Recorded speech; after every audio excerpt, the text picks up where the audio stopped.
returned, we saw Harris talking about raising leaders of tomorrow. And leaders of tomorrow, when you hear that, you think about the youths. And the youths in Nigeria, is the solution to let them jackpot to another place? Or is Nigerian climate or environment suitable for the success of its youths? And don't ask me the age range of youths. I'm talking about young men and women. I'm not talking about political youth leaders who are 70 years old. That's not what I mean. I'm talking about the real youths as defined by every dictionary in the world. And I'm going to be talking with Tomisin Speaks, who is an author and broadcast journalist. And let me just say good morning and welcome to the program. Good morning, and good to be here with you. Yes, it's a good thing that I'm talking to you about youths and the environment, because you are an author and you talked about the youths. We'll get into that as we go on. But first of all, let's just have a peek into what you term success. Let's see success through your eyes.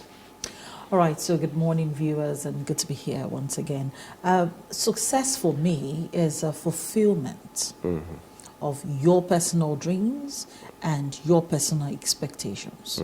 What do you expect of yourself? If your ultimate dream from when you were maybe a teenager is to be a bread seller, and at some point in life, maybe 35, 40, 45, you're able to achieve that, that's your term successful by your personal standards. I think what the problem is society's expectation of success, not personal expectation of success. People tend to measure themselves against what the society expects of them. But if what you expect of yourself is what you are achieving or have achieved so far, then you can tell yourself you're successful. But then the society looks at you and says, judging by our personal standard, this man, this woman is not successful yet. If you turn it around and you look at it the other way, it's what you feel that matters. It really has nothing to do with what they think, what you think, or what I think. The little boy who goes to school and adds 6 credits, or maybe just 5 credits, and maybe 4 D's in his WAEC, tells himself, I did well, by his personal standards. And the little girl who went to the same school, had 7 A's and 1 D, sees herself as, I didn't do well enough. Because I had a D. Because I had a D.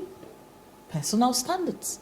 So success must be measured by what you feel about yourself, your dreams, your plan, and your goals for yourself. When you begin to achieve them and you get to every milestone you've set for yourself, then you tell yourself you're successful.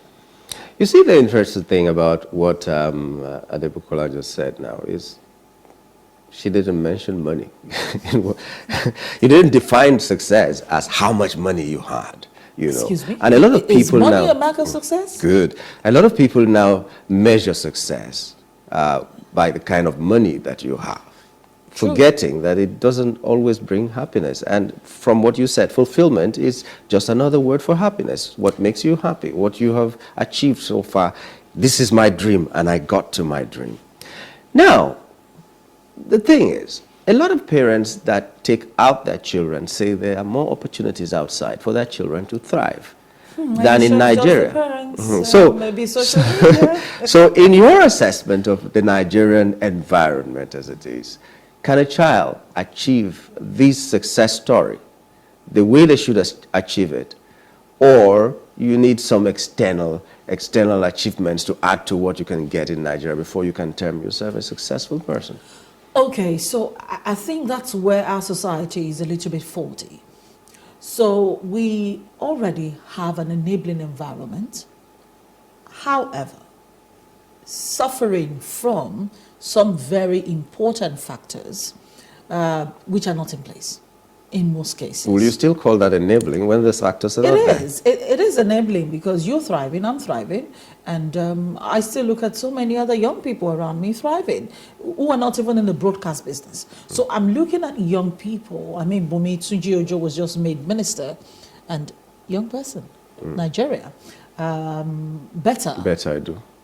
Young person, Nigeria, thriving or not. She's not the only person in our set who's a medical doctor. And she studied in Nigeria, coincidentally, in the South, where you come from.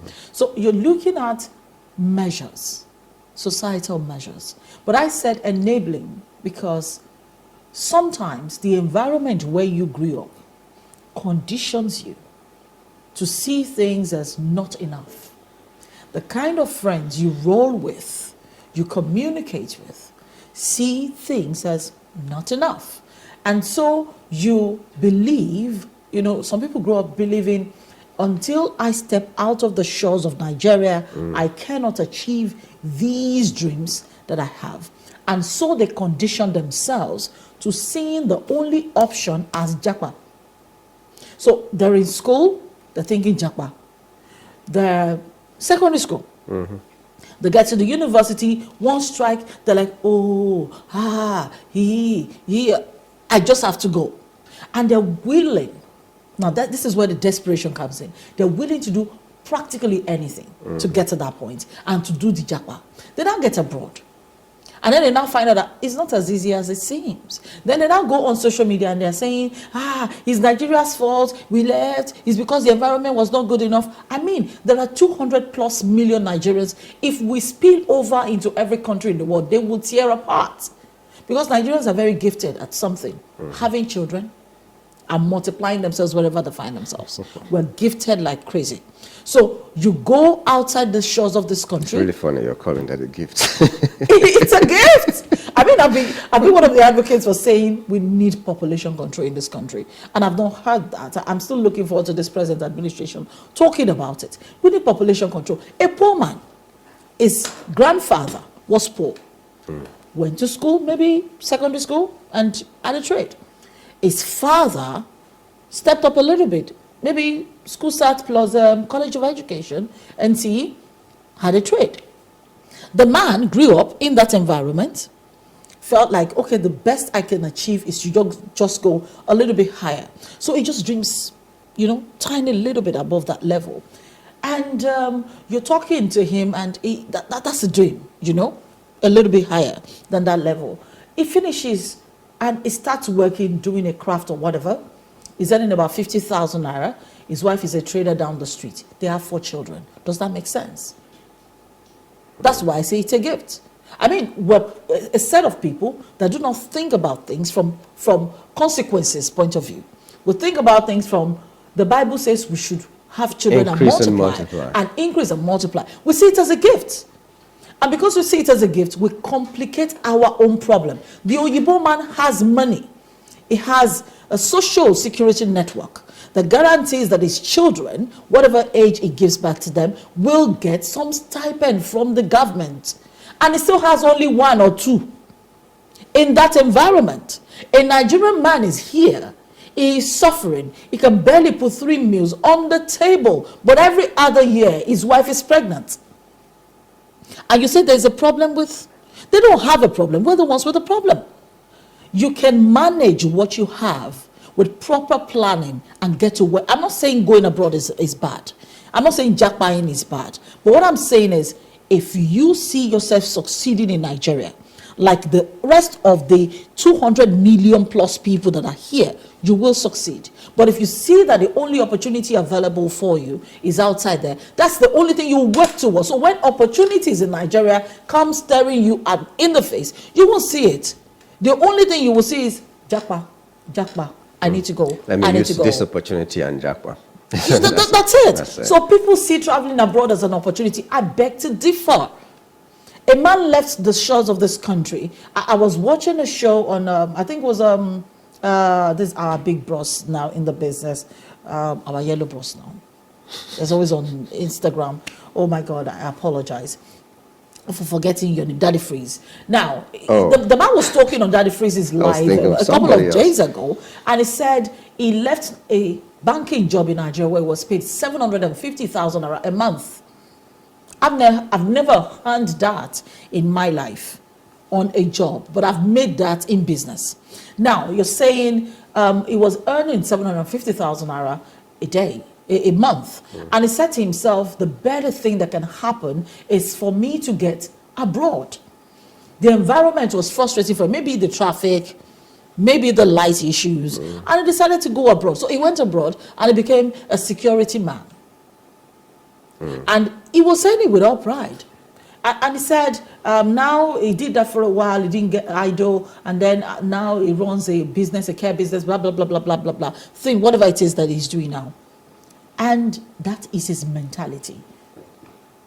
He was telling people, don't judge us by what we ended up doing when we get abroad. But I'm asking the question, do you think, from my perspective, it wasn't the right decision? I mean, you earn 750,000 naira a month. The highest you can do, go and live in Ikeja. And pay. I've seen people who sold their ancestral lands as it is. Maybe get like 20 million and travel abroad with it. To become a security man. I'm just asking myself, 20 million? Do you have any kind of reasoning that you cannot use 20 million to succeed? A lesson somebody gave me a couple of years ago, I think it was about 3 years ago, I was planning to travel abroad. I wasn't planning to relocate. I just wanted to go do a degree, an extra degree over there. And somebody said to me, he said, what is the fees? How much are you paying? And it was about 21,000 pounds because I had to travel with my son. He said to me, so if somebody gives you 10,000 pounds right now, you're in Nigeria, are you telling me you would not go to a private university at the most, do this degree you want to do and make something concrete and become an employer of labor with the rest of the money and thrive in this country? Are you saying the possibilities don't abound? I said to him, the possibilities are there. So I looked beyond the money. So I thought to myself, and I did a conversion. You know, when they say 10,000, 20,000, it seems like our 20,000.